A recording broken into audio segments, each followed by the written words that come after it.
लिए हम लोग अपने सीखने की प्रक्रिया की शुरुआत करते हैं। आज बैंक निफ्टी ने लगभग प्रीवियस डे की क्लोजिंग के पास की क्लोज की है। 35 पॉइंट पॉजिटिव हम लोगों को क्लोज दिख रहा है। और ये जो क्लोजिंग है आज की बैंक निफ्टी की क्लोजिंग एक नेगेटिव क्लोजिंग है। अगर आप बैंक निफ्टी के स्ट्रक्चर पे नज़र रखें तो बैंक निफ्टी का स्ट्रक्चर जो कल हम लोगों ने पहले से अपने ट्रेड प्लान रखे थे उसमें से हायर साइड कोई ब्रेकआउट नहीं किया, ना ही लोअर साइड कोई ब्रेक डाउन किया। प्राइस उसी रेंज को ट्रेड कर रहा था, तो प्राइस पूरे दिन एक कंसोलिडेशन करके गया है। अब उसी कंसोलिडेशन रेंज में अभी भी ट्रेड हो रहा है। हालांकि प्राइस में अगर आप देखेंगे तो कन्वर्जन दिखता है प्राइस एक्शन का कन्वर्जन कैसा, क्लोजिंग के बिहाफ पर कन्वर्जन, कि प्रीवियस डे की क्लोजिंग नेचुरल जैसी थी, आज की क्लोजिंग वीक है। ठीक है, तो इतना ज़रूरी नहीं कि प्राइस लो ही ब्रेक कर देगा, ऐसा कोई ज़रूरी नहीं। जब तक प्राइस बिल्कुल कंफर्मेशन नहीं दे दे तब तक नहीं। अगर हाई ब्रेक होते हैं तो लॉन्ग के लिए ही जाएंगे। उस ट्रेड प्लान में, कल वाले बैंक निफ्टी के ट्रेड प्लान में कोई तब्दीली नहीं है। जिनको बैंक निफ्टी के ट्रेड प्लान को देखना है वो कल के सेशन को, इसी रात के सेशन को जाकर देखिए। इस पहले सेशन को आज को पूरा देख लीजिए, इसके बाद देखिएगा। आज हम लोग निफ्टी 50 के इंडेक्स का एनालिसिस करेंगे और समझने की कोशिश करेंगे कि कल के सेशन में निफ्टी 50 के आपके क्या ट्रेड प्लान रहने वाले हैं। ठीक है, कौन से लेवल्स के बाद आप अपनी पोजीशंस को एग्रेसिव ट्रेड करेंगे और किस रेंज में मार्केट में डिफेंसिव मूव की तरफ देखेंगे। देखिए, इस चीज़ से बहुत बड़ा आपको मुनाफा होता है, कभी आप गौर करिए या मत कीजिए। जब तक प्राइस एक रेंज को ट्रेड कर रहा है ना सर, तो आप प्रॉफिट नहीं ले सकते एज अ ऑप्शन बायर।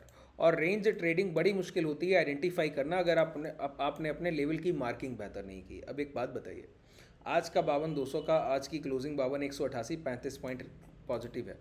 आप यहाँ पे क्या कीजिए, 52,200 का कॉल पुट ऐसे लगाइए।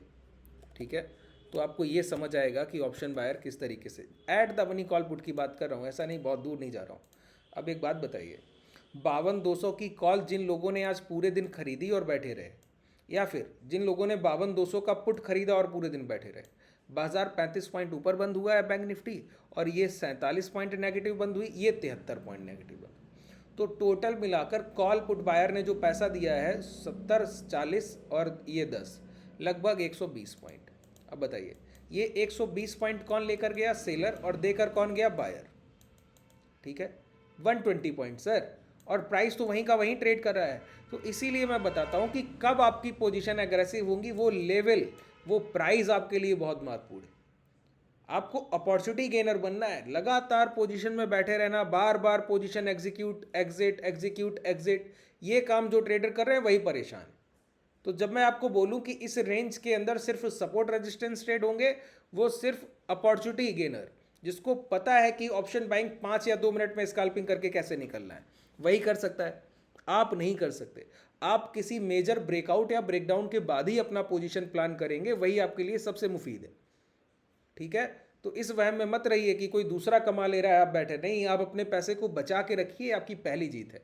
No position is a always position. इस लाइन को जो ट्रेडर ध्यान रखेगा वो सबसे बेहतर ऑप्शन बायर है। ठीक है, अगर आपके पास कोई पोजीशन नहीं है, वही आपकी पहली पोजीशन होती, क्योंकि आप सिर्फ उसी समय पोजीशन ट्रेड करें जब आपको मौका मिले। आप समझिए, हम लोग निफ्टी 50 के प्राइस को एनालाइज करते हैं।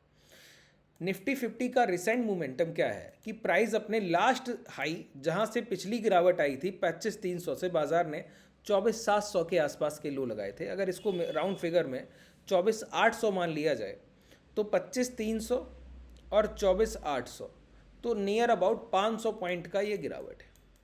तो जिस सेलर ने अभी रिसेंटली 500 पॉइंट की बिकवाली की, आपने उस सेलर को एक बार भी अभी टेस्ट नहीं किया, और आपने 24,900 मतलब 25,000 से खरीदारी करके सिर्फ 2 घंटे में उस सेलर का ब्रेकआउट कर दिया। तो मैंने आपको क्या सिखाया है रेजिस्टेंस की थ्योरी में, बताइए कि अगर कोई प्राइस किसी रेजिस्टेंस एरिया को सिर्फ एक बार में ब्रीच कर दे, तो वहाँ के ब्लॉक ऑर्डर्स का जो इम्पैक्ट होगा वो कब दिखेगा, जब प्राइस दोबारा लौटकर इसी रेंज में आ जाए। इसका मतलब है ये कोई ब्रेकआउट जो हुआ कोई अच्छा ब्रेकआउट नहीं है, इसको आप अच्छा ब्रेकआउट कभी नहीं बोलेंगे।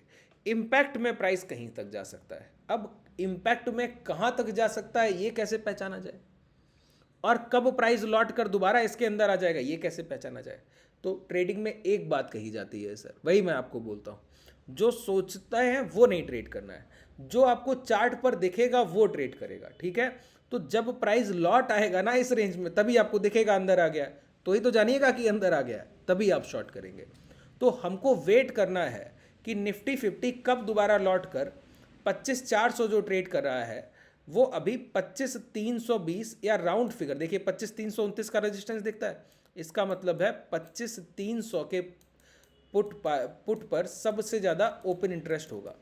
अगर ये पुट का ओपन इंटरेस्ट कभी डिक्रीज होने लगे इंट्राडे में और कॉल का ओपन इंटरेस्ट बढ़ने लगे उसी जगह पर, तो समझिएगा कि प्राइस में एक पैनिक क्रिएशन हो रहा है और 25,300 के बाद आपको एक बड़ी डिप मिलेगी।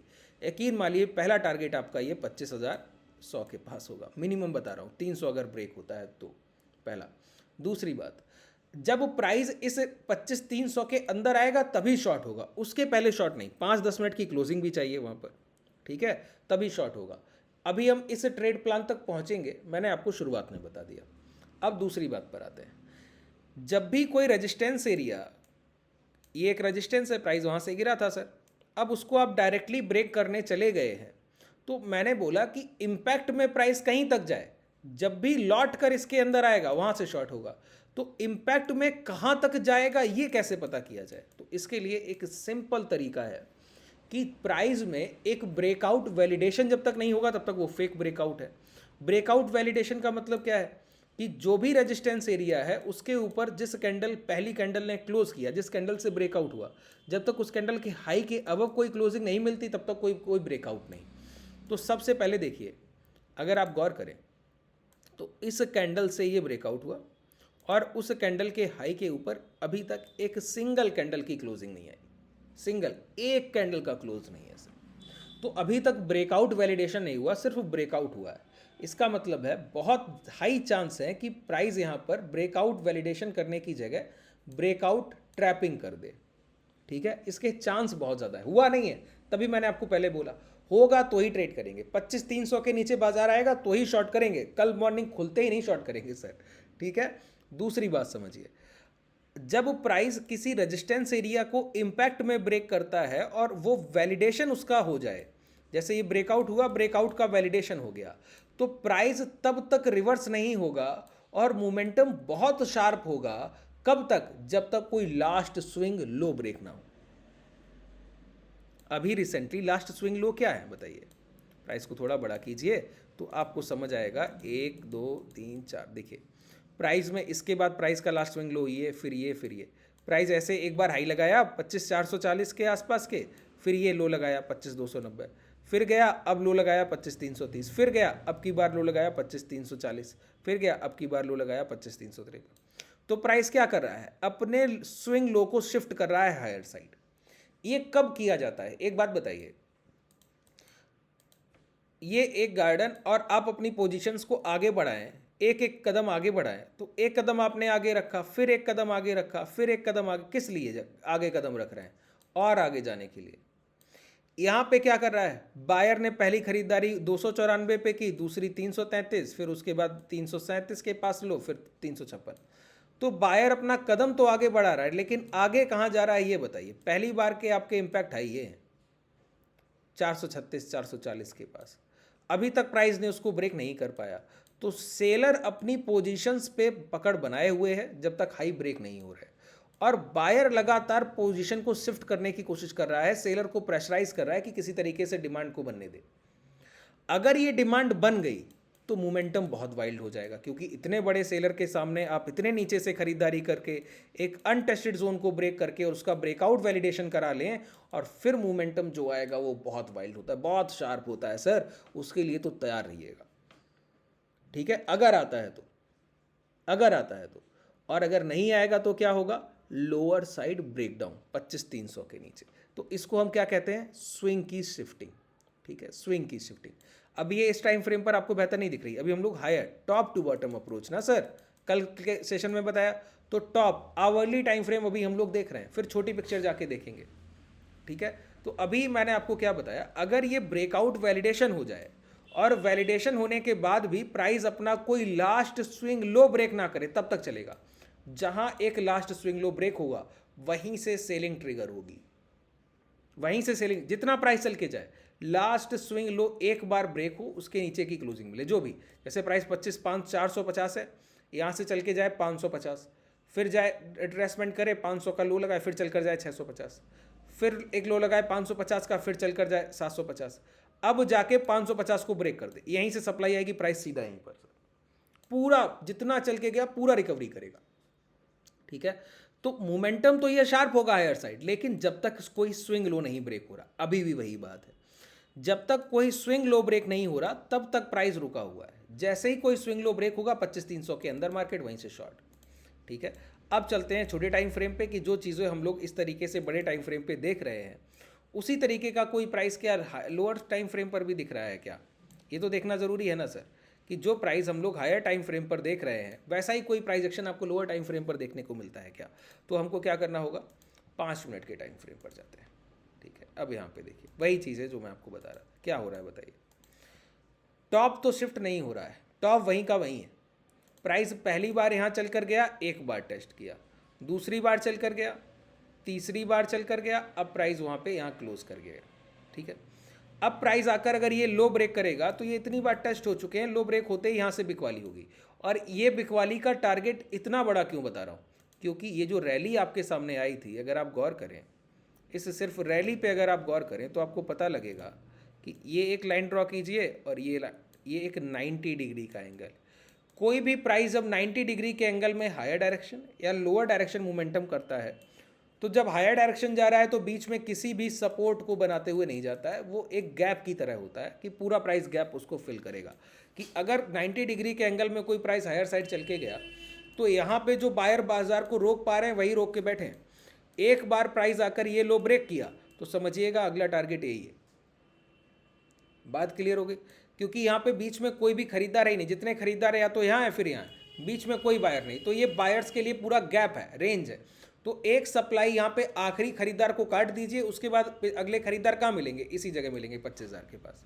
तो पूरा एक मोमेंटम हमारे लिए पेंडिंग है, अगर मौका मिलता है तो ये एक अच्छी अपॉर्चुनिटी होगी। और सेम हायर साइड अगर हाई ब्रेक हो गया और एक 15 मिनट की कैंडल क्लोज करे, फिर उसके हाई अगर निकलने लगे तो ये ब्रेकआउट का आवरली टाइम फ्रेम का वैलिडेशन 15 मिनट की कैंडल से, और उसके हाई निकलने लगे तो कंफर्मेशन। तो जब तक हायर हाइस चले तब तक लॉन्ग। ठीक है, और जहां हायर हाइस चलते चलते लास्ट स्विंग लो ब्रेक हुआ तो उसी स्विंग हाई के साथ शॉर्ट, वहां से फिर बाजार नीचे। क्यों, सिर्फ एक कारण से, क्योंकि प्राइस ने अपने रेजिस्टेंस को एक डिप में क्लोज कर दिया, एक बार में ब्रीच कर दिया जहां पे एक बड़े ब्लॉक ऑर्डर रेंज थी। तो ऐसे ही ब्रेकआउट फेलियर होते हैं। तो उन फेलियर की चांसेस को हम लोग और बढ़ाने के लिए अपनी ट्रेड प्लान्स को पहले से ही अपडेट करके रख रहे हैं कि शॉर्ट ऐसा नहीं है कि सिर्फ 25,300 के अंदर आने पे करेंगे। शॉर्ट हम तब भी करेंगे जब प्राइस यहाँ पे हायर साइड मूव करेगा तो लॉन्ग कर रहे होंगे, लेकिन जहां कोई लास्ट स्विंग लो ब्रेक हुआ तो इस ट्रैपिंग के लिए कि प्राइस वहां से गिर के कितनी तेजी से नीचे आएगा सोचिए। ठीक है, तो उस ट्रैपिंग की अपॉर्चुनिटी के लिए हमको बहुत बड़ा रिस्क रिवॉर्ड रेशियो मिलेगा, उसको ज़रूर ग्रैब कीजिएगा अगर मिलता है तो हमारे पास 3 ट्रेड प्लान है लॉन्ग करने के लिए। इन स्विंग हाइस के ऊपर 15 मिनट की कैंडल की क्लोजिंग, 2 या 5 मिनट के टाइम फ्रेम पे जब वो हाई निकल लेंगे तो हायर हाइस। अगर खुदा ना खास्ता दिन में कोई भी लास्ट स्विंग लो ब्रेक हो गया तो लोअर साइड मोमेंटम। अगर प्राइस डाउन साइड आया और डाउन साइड ये लो ब्रेक किया तो यहाँ से लेकर एक ये मोमेंटम आपके लिए है ही। तो लगभग बैंक निफ्टी के सारे ट्रेड प्लान आपके लिए लगभग जो भी हो सकते हैं वो मैंने आपको बता दिए। ये जो रेंज ड्रॉ है ना 25,335 और ये 446, इस रेंज के अंदर सिर्फ कंसोलिडेशन पर फोकस करना है। ये एक नो ट्रेडिंग जोन है जो नए ऑप्शन बायर हैं, और जो अच्छे ऑप्शन बायर उनके लिए सपोर्ट रेजिस्टेंस है, रेजिस्टेंस पे बेचिए सपोर्ट पे खरीदिए, रेजिस्टेंस पे बेचिए सपोर्ट पे खरीदिए। ठीक है, रेंज में सिर्फ सपोर्ट रेजिस्टेंस ट्रेड करता है। लगभग पॉइंट्स क्लियर हो गए। बैंक निफ्टी का ट्रेड प्लान जिन लोगों को अभी तक नहीं देखा है, डिस्क्रिप्शन में टेलीग्राम का लिंक है, उसको ज्वाइन कर लीजिए, वहाँ मैं वीडियो का लिंक पिन करा दूंगा, या फिर डायरेक्टली चैनल को ओपन करके भी आज दोपहर के सेशन को छोड़कर जो सेकंड लास्ट सेशन हो उसको देखिएगा, तो वहाँ से आपको वो सेशन भी देखने को मिल जाएगा। चलिए, अगर कोई डाउट रह गया हो तो नीचे कमेंट सेक्शन में बताइएगा। शुभ रात्रि, धन्यवाद।